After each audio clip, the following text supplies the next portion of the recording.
vamos falar do uso de medicamentos em idosos. E como eu estava falando, os idosos eles pertencem a uma população muito importante de atuação da farmácia clínica. Por que isso ocorre?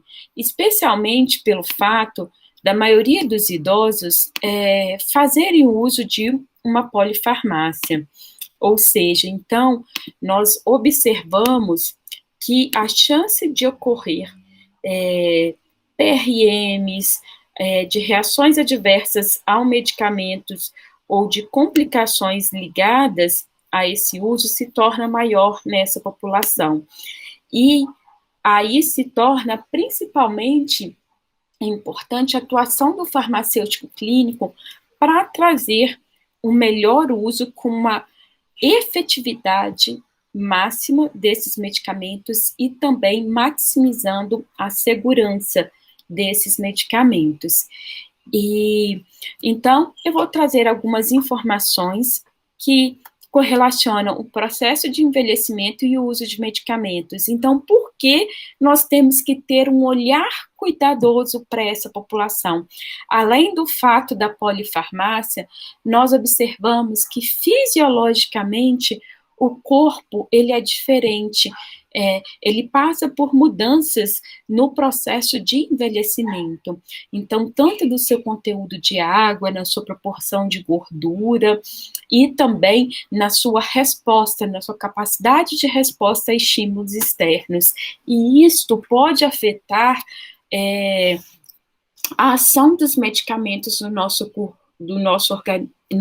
organismo, tanto alterando as propriedades farmacocinéticas desses medicamentos, bem como alterando as propriedades farmacodinâmicas. Então, eu vou trazer uma breve introdução sobre esse processo de envelhecimento e como ele afeta a ação dos medicamentos no organismo, e depois para a gente falar sobre o critério de Beers, que vem aí classificando os medicamentos de acordo com o potencial risco que ele pode desenvolver para essa população. Então, quando a gente fala de idosos ou idades de interesse geriátrico, nós temos uma classificação que foi publicada em 2008, que considera a pessoa idosa a partir de 65 anos. Só que dentro dos idosos, há uma classificação também que se subdivide. Então, nós temos os idosos jovens, os idosos velhos e os idosos mais velhos. Então, que os jovens estão entre 65 a 74 anos, os velhos de 75 a 84 anos e os idosos mais velhos acima de 85 anos. Mas existe também uma outra classificação que os médicos geriatras eles utilizam com uma maior frequência, que é essa segunda classificação, que eles consideram a partir de 40 anos até 59 anos, a meia-idade, só que essa meia-idade eles não consideram que é uma população idosa, mas que é uma população que a gente já tem que adotar medidas preventivas para ter uma qualidade de vida maior quando essa pessoa chegar na classificação de idoso. Então, para a geriatria, ela classifica um pouquinho, ela coloca o idoso como a partir de 60 anos, então ele só tem duas classificações de idoso, de 60 a 79 anos, que ele é considerado o idoso jovem, que existem as primeiras evidências de senilidade na pessoa, então que a pessoa está saindo da fase adulta e caminhando para a fase de idoso, e acima de 80 anos eles se classificam como idosos longevos, que é o envelhecimento mais evidente, com perdas de função mais evidente do organismo dessas pessoas. Então, essa perda de função começa a partir de 60 anos e se torna muito clara a partir dos 80 anos. Então, quando nós lidarmos com essa população, a classificação mais comum é essa daqui, utilizada pela geriatria. Mas por que a gente tem, o que isso interessa para um farmacêutico clínico? Qual a diferença dessa população? Quais são as modificações que ocorrem no organismo? Então, nós observamos esse quadro aqui, ele traz algumas informações muito grandes que podem já impactar no processo tanto de farmacocinético, de substâncias, de fármacos e drogas no meu organismo, quanto no processo farmacodinâmico.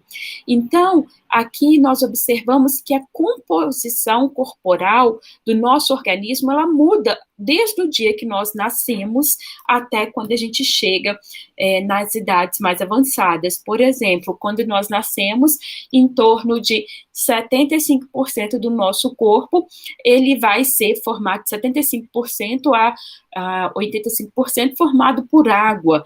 E aí, quando a gente observa aos 25 anos, essa proporção cai aí para 62%. E aí, em uma pessoa de 75 anos, essa proporção de água no organismo cai para 53%, que aí eu somo a água intracelular com a água extracelular. E a gente perde, a maior proporção de perda do nosso organismo é do tônus celular. Então, nós observamos que a maior perda está dentro da água intracelular. Nós observamos que, ao mesmo tempo que a gente perde essa água intracelular, eu ganho em gordura.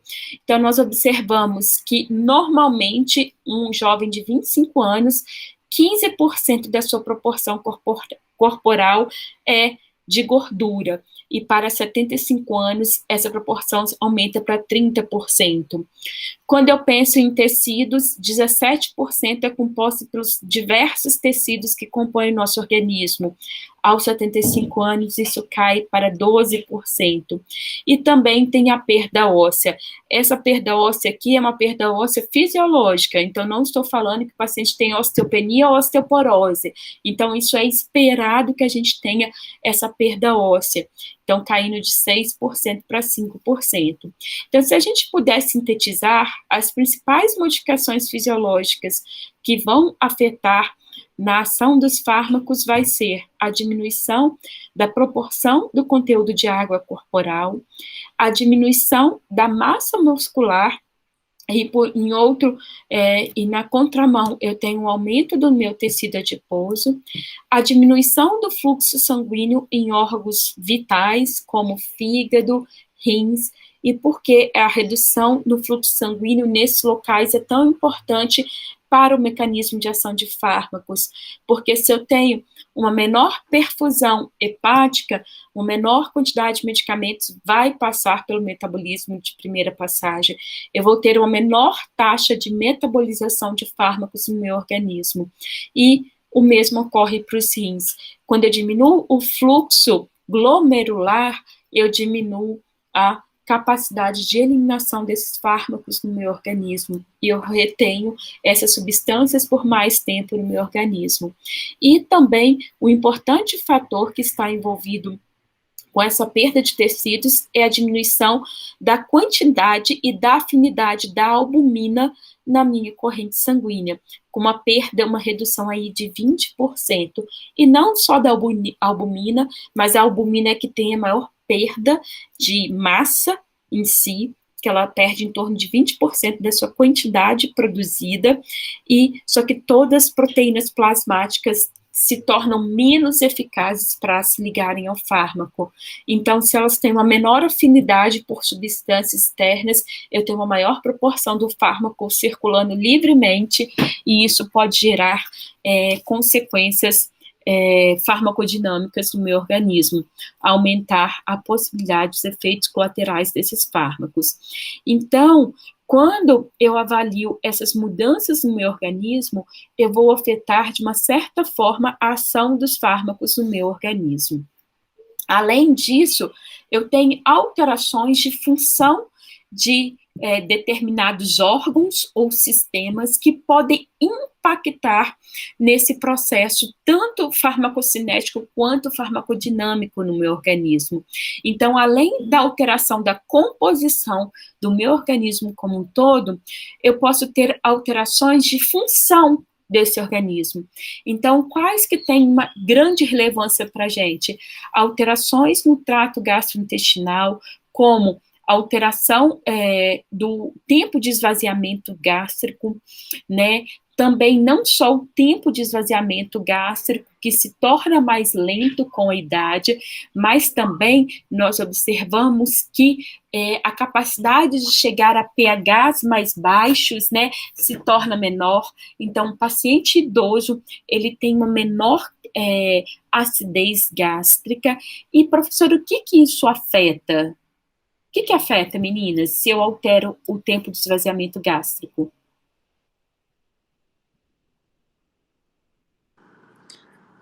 Eu penso que vai alterar e menos, né, no banheiro e mais nessas questões mesmo de motilidade, não? E pensando na absorção de fármacos? Também vai atrapalhar na absorção. Exatamente, porque o fármaco vai ficar mais tempo retido no estômago, ele fica mais tempo, e aí o que acontece? Ele demora um tempo maior para chegar no intestino. E nós sabemos, claro que tem fármacos que são absorvidos, começam a ser absorvidos no estômago, só que a superfície estomacal é muito pequena para eu conseguir absorver todo o fármaco. E muitas vezes a presença daquele fármaco durante muito tempo no estômago, em um pH não favorável, pode inativar uma maior proporção de fármacos ali, quando eles permanecem mais tempo. Também existe um fator, uma diminuição da motilidade ou mobilidade intestinal, e isso, por outro lado, se eu tenho um intestino com baixa motilidade, ele permanece mais tempo, esse fármaco permanece mais tempo no trato gastrointestinal e pode aumentar a sua absorção e gerar uma toxicidade no organismo. Além disso, eu tenho uma diminuição da capacidade absortiva desse trato gastrointestinal, porque as pessoas mais velhas, a quantidade de microvilosidades e vilosidades é bem menor no intestino, e, além disso, uma diminuição do fluxo sanguíneo para essa área, e aí diminuindo a perfusão e diminuindo a capacidade de trocas entre o intestino e a corrente sanguínea, e, naturalmente, se eu diminuo essa capacidade de trocas, eu vou diminuir a capacidade de transferência do medicamento do intestino para a corrente sanguínea. Então, essas alterações do trato gastrointestinal, que são naturais, não são patológicas, isso é um processo natural que ocorre com o envelhecimento, isso pode afetar a absorção dos fármacos e alterando as propriedades farmacocinéticas. Outras alterações que são muito importantes são as alterações hepáticas que ocorrem com o envelhecimento. Então, já foi observado que o fígado ele pode reduzir de tamanho em torno de 30 a 40% ao longo dos anos. Então, o fígado ele fica quase a metade do seu tamanho da idade adulta. E isso vai afetar a minha atividade enzimática. Então, nós observamos que ocorre uma redução dessa atividade enzimática de 5 a 30%. Apesar de ter uma redução do fígado, a minha quantidade do meu sistema citocromo P450, ele continua o mesmo, mas a afinidade dessas enzimas para substâncias exógenas e a efetividade, a capacidade de catalisar essas reações se tornam alteradas, se tornam muito mais lentas e diminui a minha capacidade de metabolização de substâncias no meu organismo. Se eu diminuo a metabolização, eu posso afetar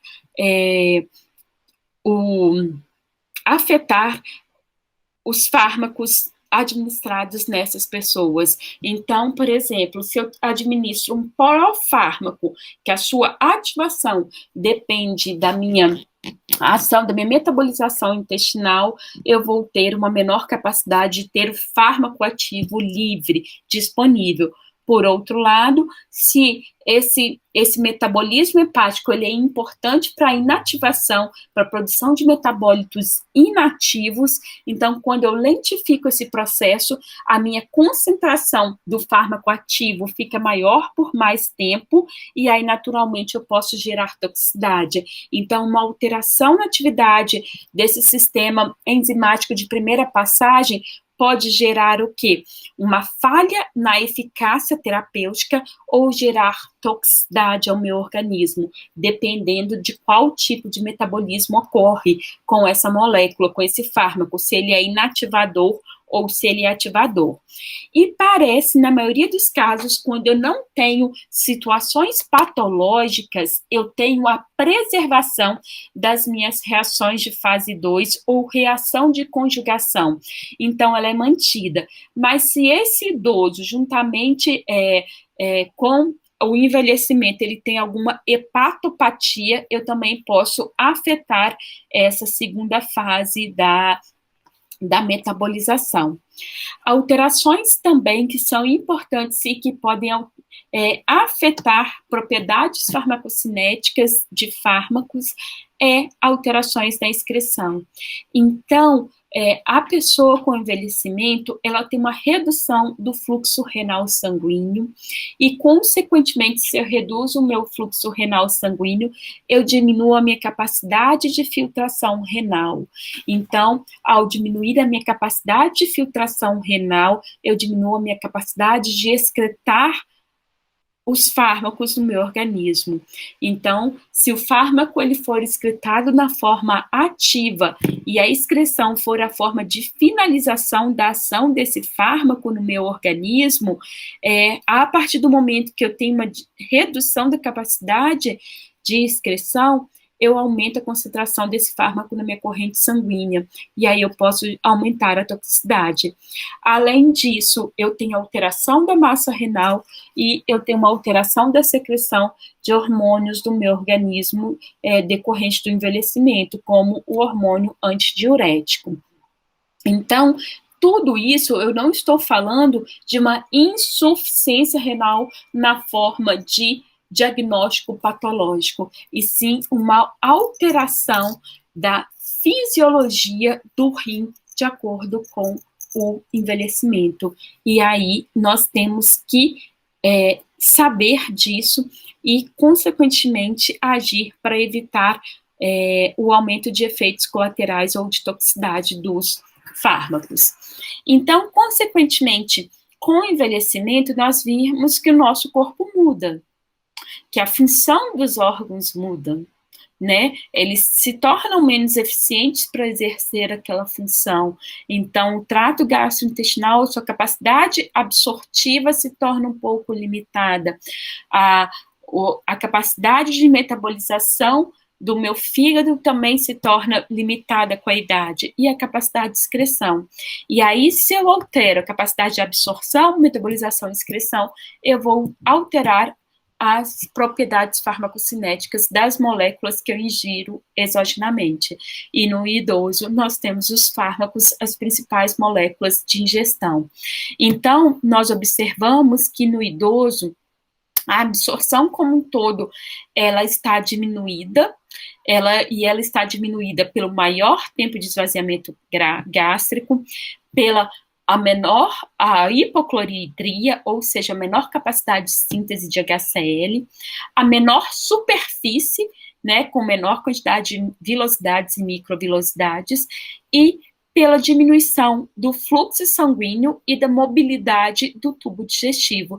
Então, todos esses fatores que são natural do processo de envelhecimento são capazes de alterar a absorção.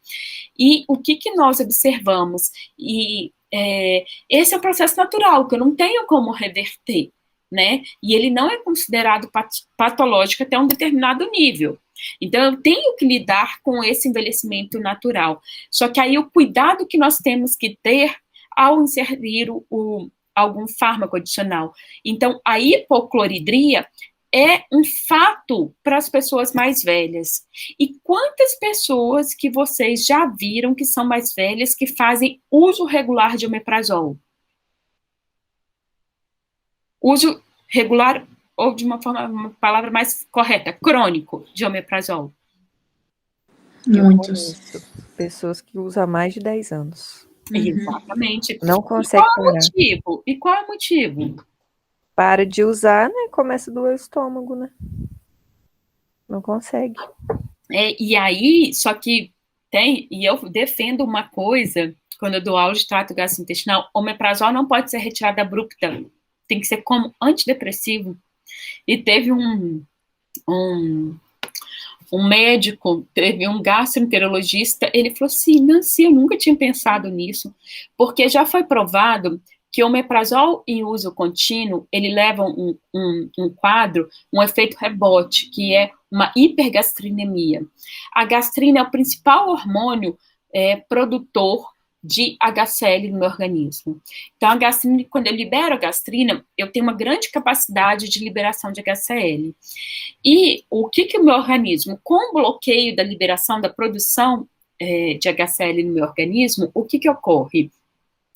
Ele está tão bloqueado, eu consigo levar a cloridria com IBP, eu consigo zerar a produção de HCl no meu organismo, se eu der altas doses de IBP.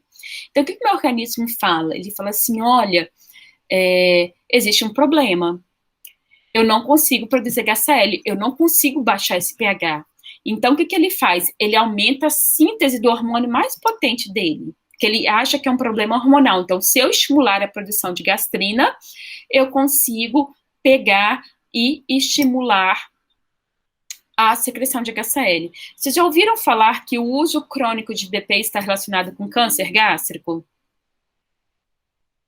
Não ouvi falar não. Também não. Já tem vários estudos que correlacionam o uso prolongado de BPs com o aparecimento de câncer gástrico.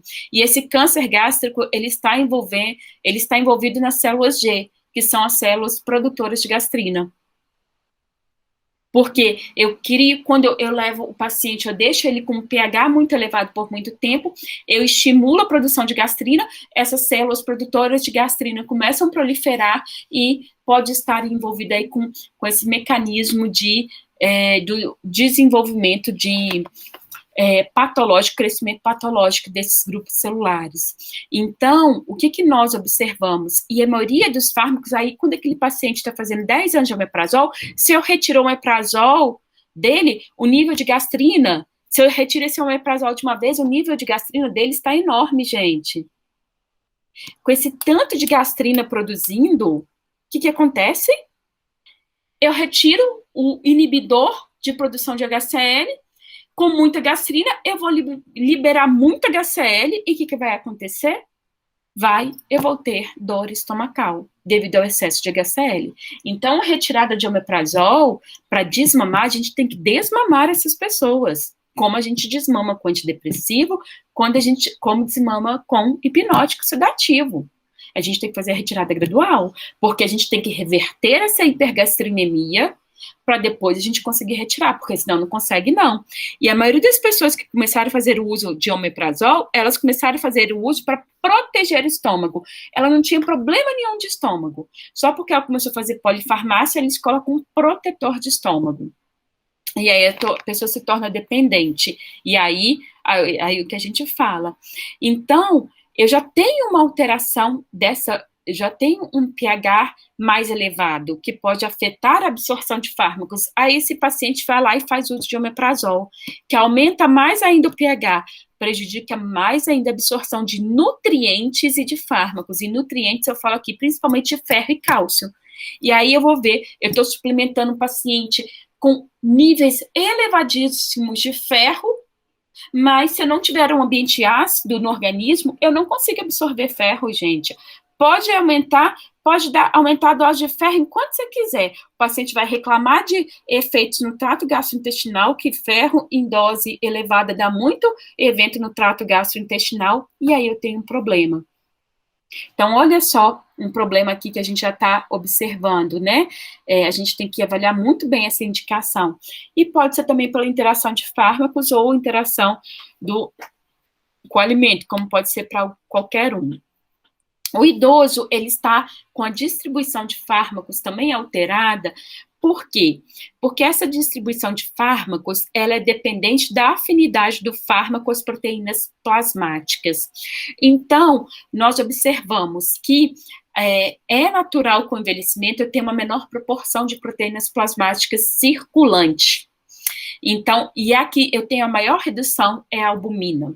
né, entre todas elas, entre a alfa-globulina, beta-globulina e albumina, a que sofre uma maior redução é a albumina, mas todas elas eu tenho redução.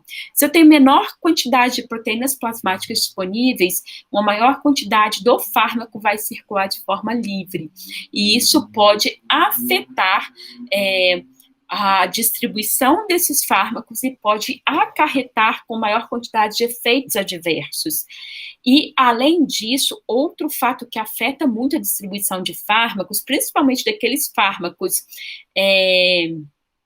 ligados, aqueles fármacos que lipossolúveis, é que ao aumentar a proporção corporal de gordura, eu gero uma maior possibilidade de depósitos de fármacos no meu organismo. E vocês já ouviram falar de algum medicamento potencialmente inapropriado para idosos? Já ouviram falar de alguma classe? Benzodiazepínico. E aí explica aqui, porque o benzodiazepínico aqui, ele pode ter um efeito inapropriado para esses idosos.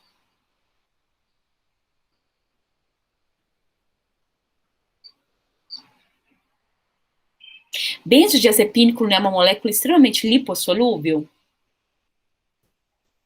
Sim.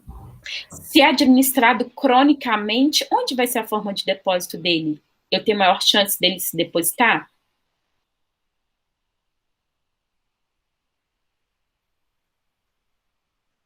Eu tenho uma maior chance dele se depositar na gordura corporal. E o efeito rebote desse benzodiazepínico é muito maior. Então, eu falei assim, não, professora, mas o benzodiazepínico administrado para o paciente, ele é um benzodiazepínico de curta duração. Então, não vai ter problema de queda, não vai ter problema de tontura ou desmaios durante o dia, porque ele tem uma meia-vida aí no organismo de 3, 4 horas e um efeito máximo de 8 horas no organismo. Então, ele não vai gerar esse efeito ao longo do dia, então não vai afetar a queda. Mas qual é o problema desse benzodiazepínico? Com a redução de proteínas transportadoras, eu tenho uma maior quantidade de fármaco livre circulando.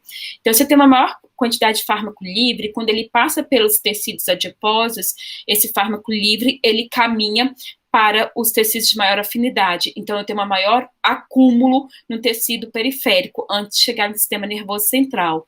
Então, aquele fármaco que chegou no sistema nervoso central, ele seguiu a farmacocinética dele, com a meia-vida, e excretou, mas eu passo a ter o quê? O efeito rebote do meu fármaco que ficou acumulado na minha gordura corporal. E aí, como uma menor quantidade de fármaco chega no sistema nervoso central, e aí o paciente falou assim, não, mas esse medicamento, eu não estou dormindo mais como eu dormia anteriormente. Aí, qual é a tendência do médico? Aumenta a dose de benzodiazepínico, para que chegue uma maior quantidade do sistema nervoso central, mas eu acumulo mais ainda na gordura corporal, e esse efeito rebote vai ao longo do dia. E aí, ao longo do dia, porque ele é potencialmente perigoso, porque ele está envolvido com risco de quedas, tonturas e desmaios. E aí eu posso favorecer fraturas nesses pacientes. Então, olha só, explicado aqui, pela característica natural do envelhecimento no meu organismo, e eu altero essa propriedade farmacocinética desses fármacos e podem gerar efeitos deletérios. E também devido ao conteúdo de água, principalmente no ambiente intracelular. Então, quando eu altero essa distribuição, eu aumento a meia-vida dos fármacos, principalmente lipossolúveis, e eu também vou alterar a meia-vida dos fármacos hidrossolúveis, principalmente daqueles que vão circular, porque eu vou ter uma menor quantidade de fração livre deles, o aumento da fração livre na corrente sanguínea. Outras alterações farmacocinéticas importantes estão envolvidas com alteração da minha capacidade hepática. Então, nós observamos que já foi provado que o fluxo sanguíneo no fígado, ele diminui em torno de 30% a 50% com o envelhecimento, e levando uma redução em até 50% no clearance de fármacos que são excretados pelo tecido hepático. E também aqueles fármacos que não são excretados pelo tecido hepático e que sofrem biotransformação, eu tenho uma redução em torno de 30% dessa capacidade de biotransformação. Então, como eu falei, a fase 2 de conjugação parece não ser afetada, a não ser que eu tenha uma fragilidade desse idoso, então eu tenho uma comorbidade e principalmente se essa comorbidade é decorrente de hepatopatias ou se eu tenho uma alteração adicional de uma redução ainda maior do fluxo sanguíneo para o fígado, então levando a uma insuficiência hepática deste paciente. Na excreção, já foi demonstrado vários estudos que dos 25 aos 80 anos eu tenho uma redução da capacidade de excreção de substâncias do meu organismo em torno de 50%, e isso se deve principalmente pela alteração do meu fluxo sanguíneo renal, consequentemente da minha capacidade de filtração glomerular, e também ocorre com o envelhecimento uma redução da massa renal total. Então, eu tenho menor quantidade de néfros funcionais e, naturalmente, diminuindo a minha capacidade de excreção do meu organismo. Então, para fazer um cálculo correto, antes de se administrar qualquer medicamento que eu tenho a excreção de metabólitos ativos, para calcular essa dose desse medicamento, deve ser avaliar a função renal do paciente. E qual é o cálculo mais comum para avaliar a função renal? É o cálculo de Cockcroft e Gault, que foi elaborado em 1976, que a gente avalia a função renal do paciente com essa fórmula, que é 140 menos a idade em anos, versus o peso do paciente dividido pela creatinina plasmática vezes 72. Para mulheres, a gente corrige, a gente coloca um fator de multiplicação por 0,85, e aí a gente descobre a função renal. Quando a gente sabe a função renal, nós avaliamos o que? Se a gente precisa fazer a correção da dose desse medicamento de acordo com a função renal.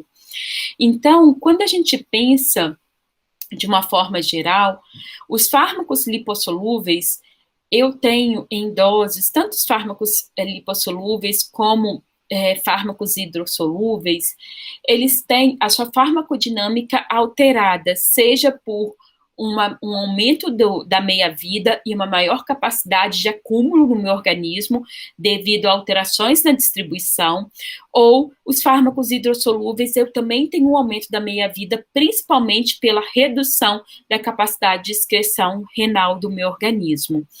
E os fármacos que têm alta ligação proteica, eu também tenho alteração da sua atividade, da sua farmacodinâmica, especialmente pelo fato de ter uma menor capacidade de distribuição, uma menor quantidade de proteínas plasmáticas e uma menor eficiência dessas proteínas plasmáticas.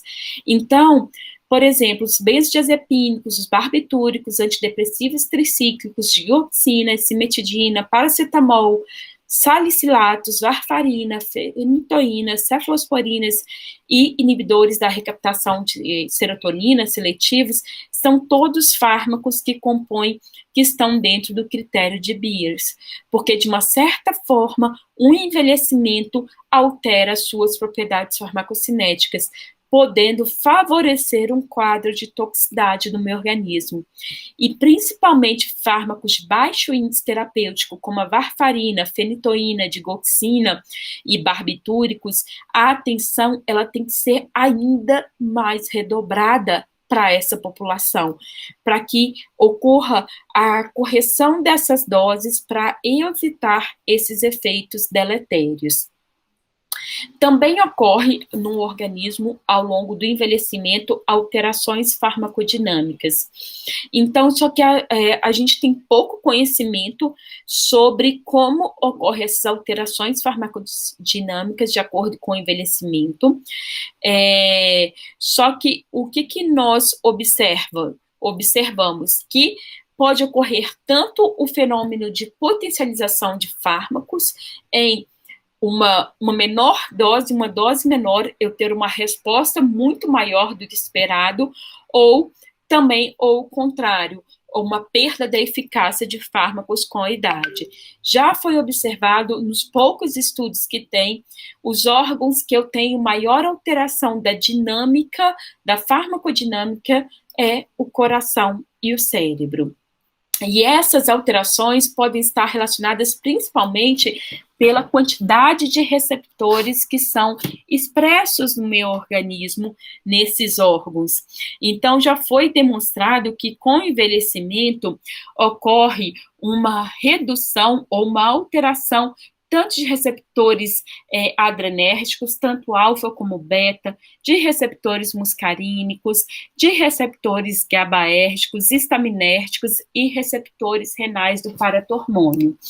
Então, nós observamos só como exemplo, ao alterar a população de receptores alfa, principalmente nos vasos sanguíneos, eu posso estar correlacionado, eu posso potencializar os efeitos de tontura e hipotensão que ocorre em pacientes, principalmente a hipotensão ortostática. Quando eu altero a população de receptores de histamina, eu posso estar relacionado com ganho de peso, principalmente desses idosos, com aumento da massa gorda e com a sonolência. E quando eu altero os receptores muscarínicos, eu associo com uma maior constipação intestinal, boca seca, sonolência e borramento visual. Então, ao alterar esses receptores, eu também posso potencializar os efeitos colaterais de alguns fármacos, não pelo fármaco em si, mas pela interação com os receptores que pode se dar de uma forma diferente. Então, ao alterar essas respostas farmacodinâmicas, eu naturalmente altero a resposta ao medicamento. E, professor, essas alterações de receptores são consideradas patológicas? Não, novamente, faz parte do processo de envelhecimento natural. Só que esse processo de envelhecimento natural leva uma resposta diferente do fármaco nessa população. Então, nós observamos que isso tem que ser olhado com maior cuidado. Então, só como exemplo, né, fatores que, situações de homeostase ligada ao envelhecimento, mas que pode também afetar a relação de droga ao receptor, que afeta a farmacodinâmica e, consequentemente, afeta a farmacocinética e, consequentemente, pode alterar a farmacodinâmica. Então, a redução da massa de tecido-alvo, e aí tem uma menor expressão de receptores, diminuindo a efetividade dos fármacos, a alteração do fluxo sanguíneo, diminuindo, permitindo que uma menor quantidade de fármaco seja distribuída para aquele tecido. Além disso, uma menor produção do sistema renina-aldosterona, podendo promover o aumento da meia-vida de vários fármacos no meu organismo. E aí, quando eu aumento essa meia-vida, eu posso predispor, por exemplo, a hiponatremia, a hipercalemia, né, e a efeitos adversos maiores. Já foi observado também que com o envelhecimento eu tenho alteração da resposta do hormônio antidiurético do meu organismo. Então, a gente não sabe por quê, mas quando a pessoa, isso acontece na idade mais senil, quando a pessoa faz uso de clorpropamida, barbitúricos, morfina, AINES, inibidores da recaptação de serotonina, furosemida e hidroclorotiazida, ocorre uma secreção exacerbada do hormônio antidiurético, que vai levar a diminuição da excreção desses fármacos e pode gerar toxicidade e aumento do efeito desses fármacos, o aumento de efeitos colaterais. E já foi observado que pacientes idosos, eles têm maior probabilidade de desenvolver hipotermia quando faz o uso dos inibidores do sistema nervoso central, como benzodiazepínicos, barbitúricos, antidepressivos tricíclicos, e também um inibidor importante são as bebidas alcoólicas. Já foi observado também pela alteração da população de receptores no meu organismo, que em idosos é mais comum ter hipotensão ortostática, principalmente, especialmente, se eu associo alguns fármacos e potencializa demais esse efeito, como beta-bloqueadores associados a vasodilatadores. E também nós observamos que pode ocorrer bradicardia quando esses medicamentos são associados à digoxina, verapamil ou amiodarona. E também observa-se que tanto o efeito muscarínico como o efeito histamínico no sistema nervoso central, ele é potencializado na idade senil. Então, por exemplo, esses efeitos colaterais ligados ao efeito histamínico, como boca seca, olho seco, que são efeitos muscarínicos que podem ser produzidos pelos efeitos, os antidepressivos tricíclicos, antialérgicos, relaxantes musculares e antidepressivos que atuam no sistema de noradrenalina, serotonina e dopamina, eles se tornam mais potencializados. E aí esse efeito adverso para o paciente é maior. Isso também ocorre com os efeitos estaminérgicos. Então, nós observamos que há vários fatores que podem aumentar o risco de efeitos adversos de fármacos em idosos, e principalmente idosos frágeis. Então, nós observamos que alterações farmacocinéticas, farmacodinâmicas, elas são maiores nessa população, devido às alterações naturais do envelhecimento, mas que elas podem ser agravadas principalmente quanto maior o número de comorbidades que esse paciente tem. Então, eu passo a ter não só uma alteração fisiológica do meu organismo, como uma alteração patológica que pode prejudicar essa farmacocinética e farmacodinâmica dos medicamentos administrados. E qual o problema disso? Que quando eu não tenho uma boa farmacoterapia, eu posso aumentar os problemas relacionados ao medicamento, isso pode afetar a adesão e também pode afetar a segurança desses medicamentos e também a eficácia. Então, eu passo a ter PRMs de adesão, segurança e eficácia nessa população. E eu posso ter, principalmente, um aumento da prevalência de prejuízos cognitivos e sensórios desses pacientes. E, muitas vezes, isso é negligenciado. Então, chega e fala assim, não, mas isso é efeito colateral do fármaco, você tem que tomar, senão, se você não tomar, o seu prejuízo é maior. E se houvesse um ajuste de dose, talvez eu não teria esse prejuízo cognitivo e sensório, principalmente para os fármacos administrados no sistema nervoso central. E por que a população idosa, ela é uma população de risco o tempo todo? Porque nós observamos que cerca de 50% das medicações prescritas hoje no mundo são dedicadas para esse público-alvo. Então, metade dos medicamentos, as prescrições são para idosos. Cerca de 90% dos idosos usam pelo menos um medicamento de forma crônica. E nós observamos que no Brasil, em torno de 14% a 30% desses idosos fazem o uso de 5 ou mais medicamentos de forma crônica. Então, ele usa medicamento e uma boa parte utiliza uma polifarmácia substancial. Quanto maior o número de medicamentos, maior a probabilidade de desenvolvimento de PRMs de segurança, adesão e efetividade. E também, quanto maior o número de medicamentos, maior a chance da gente observar alterações farmacocinéticas e farmacodinâmicas do envelhecimento em cima desses pacientes. E, além disso, o idoso, por ele ter uma experiência de vida, ele vem com um componente que a gente chama de componente da medicação omitida. Então, o idoso é muito comum fazer automedicação, e essa automedicação, muitas vezes, ele acha que o medicamento é inofensivo. Então, a minha avó, parte de pai, quando ela era viva, a gente teve um ponto que proibir, eu moro numa cidade interior, chegou a proibir que minha avó comprasse paracetamol nas farmácias. Por quê? A minha avó começou a ter uns hemangiomas na pele enormes e ninguém descobriu o que era.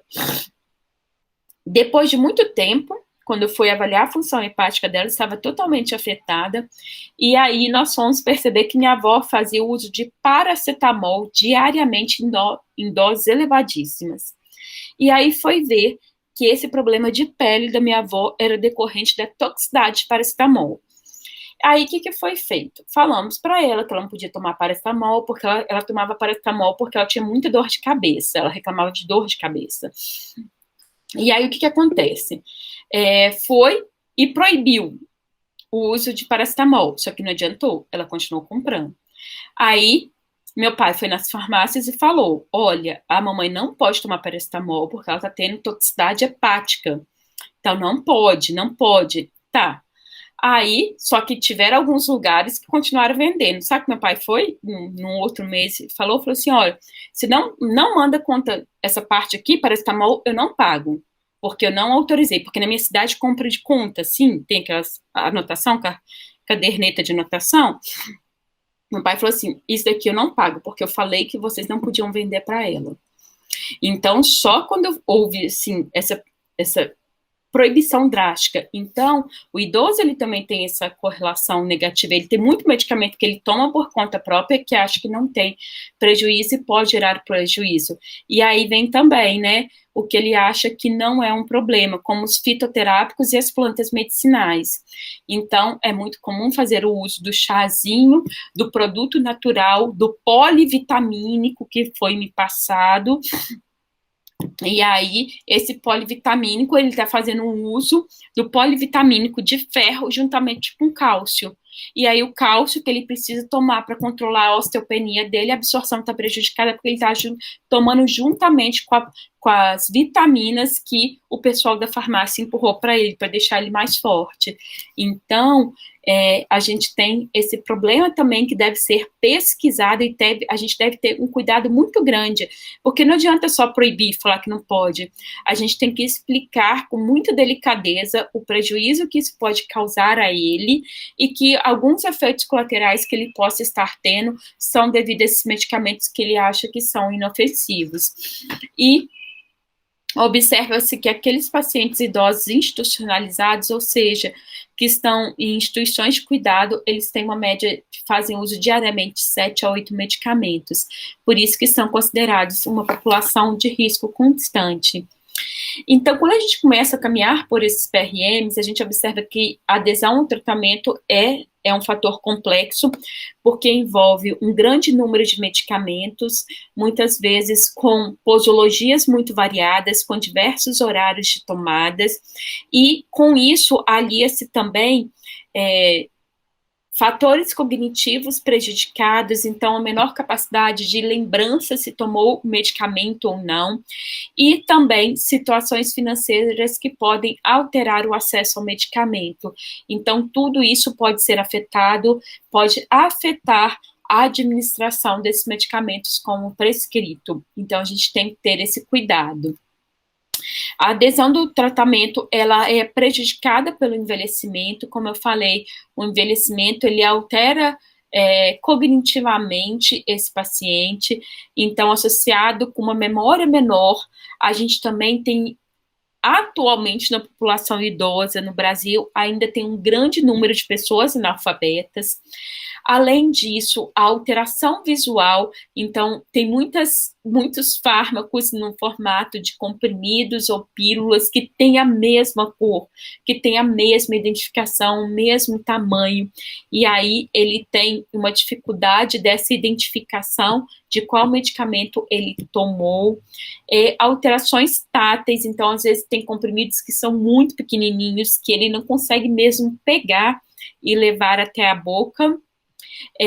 Quanto maior a vulnerabilidade física e econômica, maior, já foi observado menor em adesão ao tratamento, alta morbidade, que leva uma grande número, uma polifarmácia, que leva uma menor capacidade de adesão.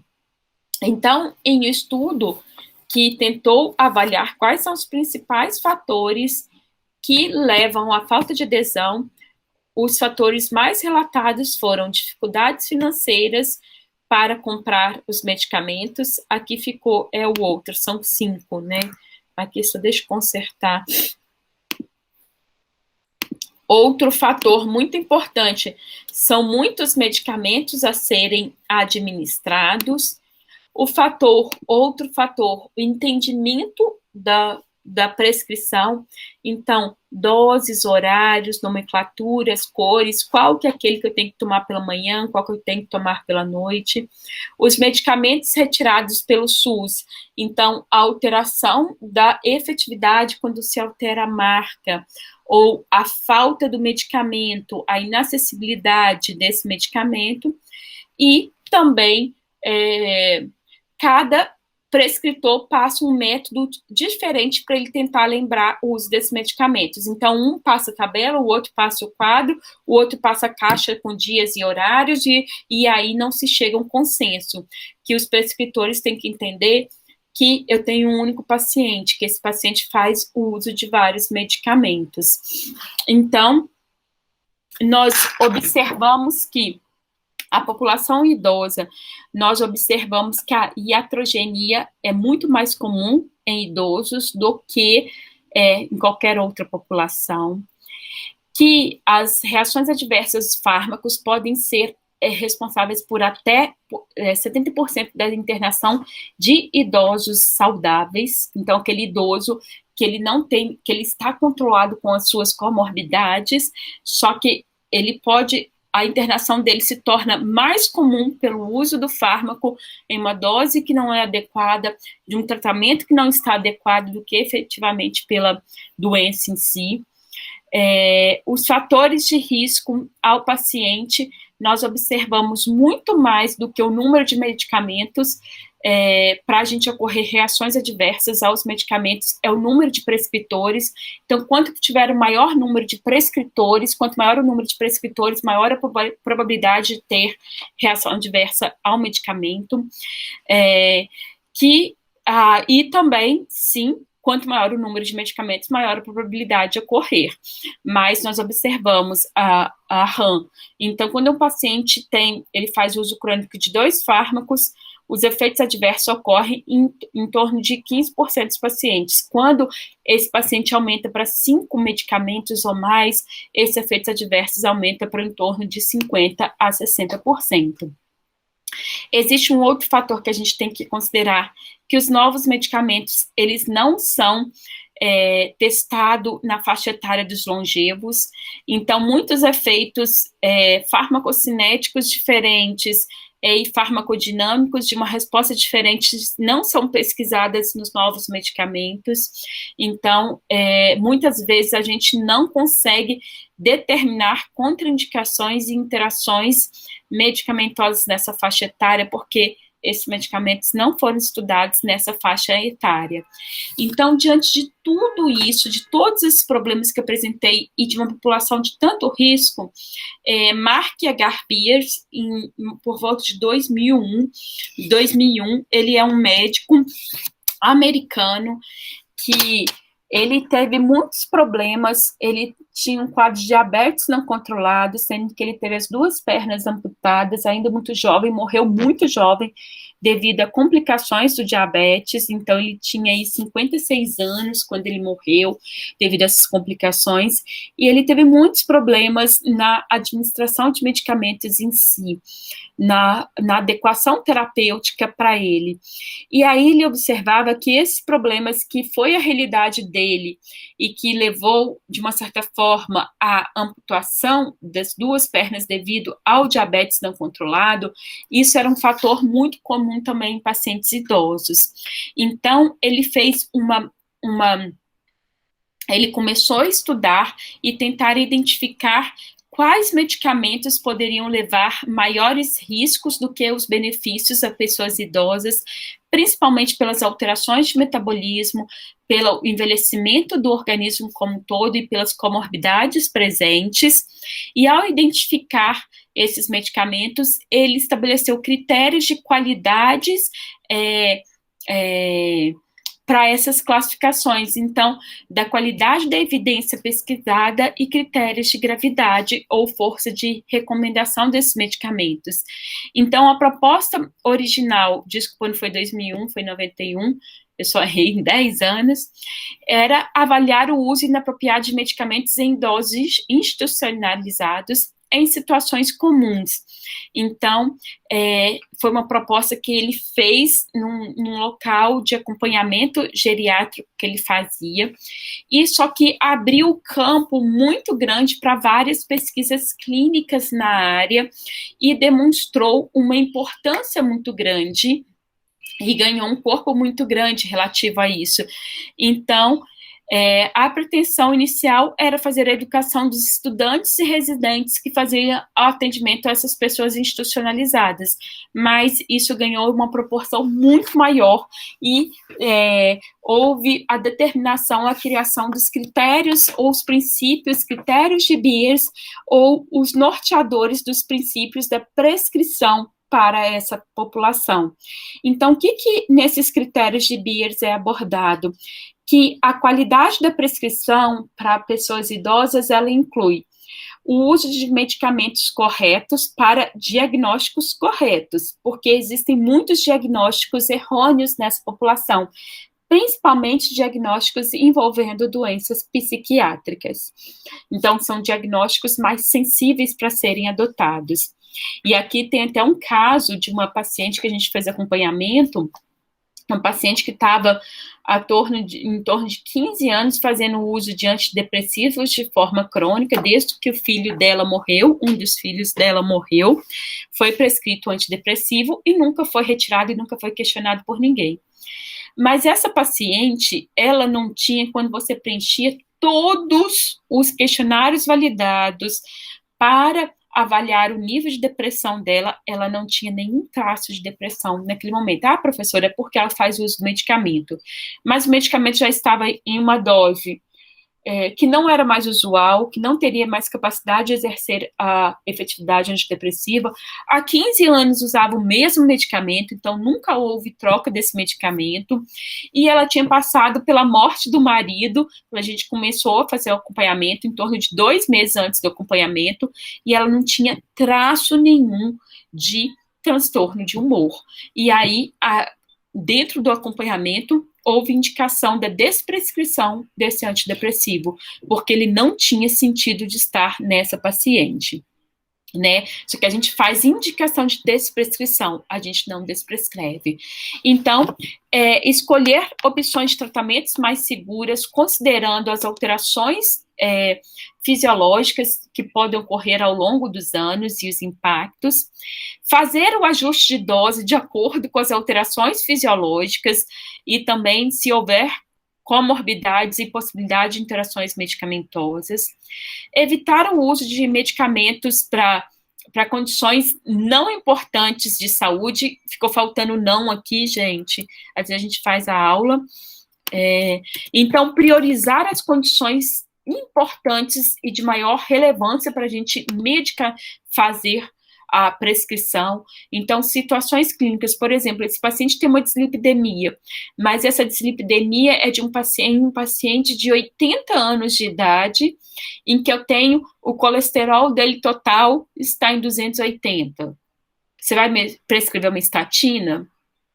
Dificilmente. Você não se deve prescrever essa estatina. Se a gente pensar na expectativa média de vida dele, ele já alcançou uma expectativa maior do que a maior parte da população brasileira, masculina. E além disso, então só por isso que eu não vou prescrever, professora? Não, porque se a gente for pensar com a condição clínica, eu vou inserir mais um medicamento e a chance dele desenvolver um infarto agudo do miocárdio por causa de uma obstrução é menor do que uma falha de bomba por outra causa.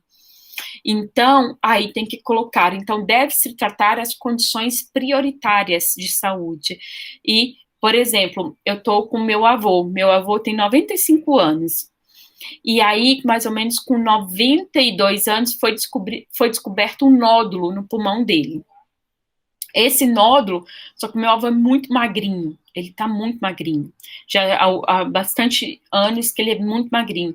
O médico falou assim, olha, pela localização do nódulo, eu não tenho nem coragem de solicitar uma biópsia. Porque a biópsia pode ser um fator complicador. que a gente fez? Aí a gente falou assim, a gente chegou e falou assim, ele falou assim, olha, pode ser um câncer de pulmão, meu avô foi tabagista por muitos anos, ou pode ser outra coisa. Só que somente a gente consegue ver com a biópsia, somente com os exames de imagem não é possível. A gente falou assim, tem como mexer? Não, não tem. Então, tem 3 anos que ele tem um nódulo no pulmão, que a gente acompanha a evolução, não sabemos o que é, e ele também não sabe. A gente nem contou que ele tem um nódulo dentro do pulmão. Porque a gente tem que saber também quais são as prioridades clínicas para o idoso, né? O que é possível ser tratado ou não. Evitar o uso de medicamentos sem necessidade, então com foco na qualidade de vida do paciente, e não querendo deixar ele com uma saúde como se ele tivesse com 20 ou 30 anos. Então a gente tem que questionar se eu preciso entrar com todas essas medicações. Evitar o uso de medicamentos potencialmente inapropriados e considerar o custo dos medicamentos, porque eles são pacientes com polifarmácia.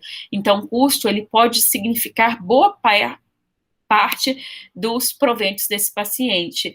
E na idade, a maioria das pessoas idosas, elas têm queda da qualidade de vida, porque a aposentadoria nem sempre ela acompanha, para a maioria dos brasileiros, o padrão que a pessoa tinha de vida, os ganhos, quando ela estava ativamente, profissionalmente ativa. E aí, outros fatores que também garantem uma qualidade da prescrição é saber a condição nutricional do paciente antes de prescrever qualquer medicamento. Nós sabemos se o paciente estiver desnutrido, ele também afeta a metabolização de fármacos e a distribuição de fármacos. Adequar sempre a dose para esse medicamento e parar com essa administração da dose padrão para o adulto, eu aplico para o paciente idoso. Nós vimos que o correto é fazer cálculo de clearance renal, avaliar a função hepática do paciente antes de determinar a dose e sempre corrigir a dose de acordo com esses fatores. Avaliar a prescrição avaliar se o paciente já faz o uso de um outro medicamento de forma crônica, avaliar se o custo-efetividade é o melhor, e qual é o critério de avaliação de efetividade desses medicamentos que ele faz uso. Então, esse medicamento está produzindo efetividade, e aí vem aquele caso que eu contei daquela paciente. Fazia uso há 15 anos de antidepressivo e não tinha nenhum indicativo que aquele medicamento estava trazendo qualidade de vida para ela, somente efeitos colaterais que ela apresentava. Então, o critério de Beers, ele fala muito de uma prescrição criteriosa. Então, essa também, a prescrição, ela não se finaliza somente quando é passada a receita.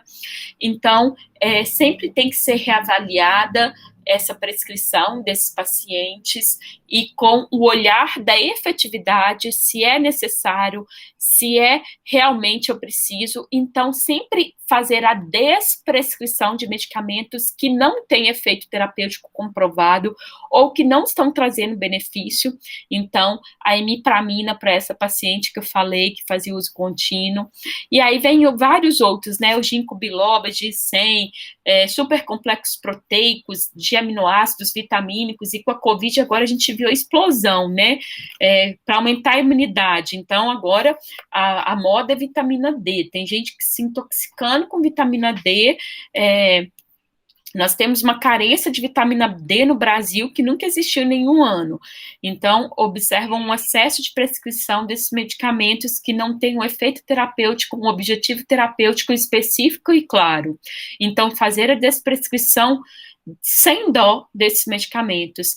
Interromper as medicações sem efeito clínico, então, que já cumpriram o seu papel. Então, aquele omeprazol que está lá sobrando e a gente não entende por quê, aquele antidepressivo, aquele fármaco que a gente não observa um benefício ao paciente, e se for necessário substituir, que em algumas situações substituir para um fármaco mais seguro, que exerça a atividade antidepressiva, que exerça o efeito sobre a secreção gástrica, mas que tenha maior segurança para essa população. Evitar tratar um efeito colateral de um medicamento adicionando um segundo medicamento, porque isso pode gerar aí potencializa a polifarmácia, programar a melhor posologia possível para esse paciente e assegurar que o idoso aprendeu efetivamente o que foi prescrito. E aqui, nessa principal parte que nós temos a nossa atuação, porque o que nós observamos? Que, na maioria das vezes, o médico ele não assume esse papel dessa avaliação, acompanhamento e integração de todas as terapias do paciente. E aqui o farmacêutico clínico, ele é primordial para a garantia da qualidade de vida desse paciente com melhor gerenciamento da terapia medicamentosa. E aí, muitas vezes, o farmacêutico ele pode intervir dando sugestões para facilitar a posologia, associando o uso dos medicamentos a rituais cotidianos, esquematizar a forma de tomada dos medicamentos, então, fazendo identificações, separações, orientações quanto a isso, lembrar, fazer o uso de recipientes facilitadores da dose diária e monitorar esses idosos através de conversas com o próprio idoso, com familiares e com cuidadores para avaliar essa adesão ao tratamento. Então, aqui são um campo bem vasto de atuação do farmacêutico clínico junto a essa população. Então, tanto o prescritor como nós que vamos fazer acompanhamento desse esquema terapêutico, ele tem uma coisa que tem que ficar muito clara, que o esquema terapêutico tem que se adaptar às necessidades e possibilidades da pessoa idosa, e não deve ser um agravante a mais ao seu estado de saúde, e não o contrário, o idoso tem que adaptar toda a sua vida para atender aquela prescrição que não se encaixa. Então, a seleção de medicamentos mais adequados, com posologia mais adequadas, com menores efeitos colaterais, com menor possibilidade de interações, é primordial para a gente ter a qualidade da prescrição. Então, quais são as recomendações que são muito importantes nessa população? Recomendar a supervisão desse paciente, então ter uma pessoa que faz o gerenciamento da terapia medicamentosa e a revisão farmacoterapêutica sempre que necessário, e o farmacêutico aqui assume um papel primordial, e esse sempre tentando evitar a polifarmácia e comunicando a todos os médicos a possibilidade de trocas de medicamentos para diminuir a quantidade de medicamentos administrados, observar a acessibilidade à medicação, se ele tem condições econômicas de fazer uso daquele medicamento, e isso daqui cabe aos médicos, receitar apenas o necessário, usar a posologia reduzida para cada medicamento, reavaliar constantemente o uso e limitar o tempo de uso para a maioria dos medicamentos, porque existem condições clínicas que elas estão sendo cronificadas e que não são crônicas.